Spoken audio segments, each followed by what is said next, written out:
Welcome to Pluralsight. You're watching vCloud Automation Center IaaS. In this module, we'll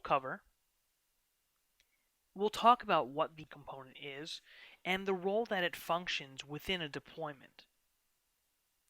We'll go over how you actually deploy the infrastructure as a service components inside of a VCAC ecosystem. It's a really important component for connecting with endpoints and third-party provisioning sources, so we'll take a look at how it fits into the overall picture and where you deploy that to. We'll also look at how it integrates with VCAC server, so the server component, and how the communication both two ways there works.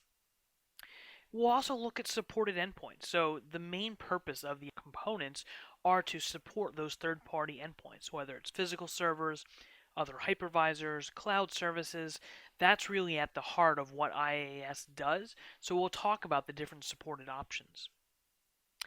We'll look at fabric groups, which are groupings of resources, and that's how you permission out or create resource pools for your users and organizations to consume. We'll look at compute groups as well, and these are a more granular grouping of compute resources. Physical hosts, virtual hosts. We'll look at how those go together and how you use those to then power applications and blueprints that your organizations can consume. We'll also look at business groups, which again is another way of breaking up business logic and rules here so that we can further support the multi-tenancy capabilities. We'll look at external data collection, so we'll take a look at not only how the components can provision to external sources, but they can also collect data back so we can do rich reporting within the VCAC server or web interface.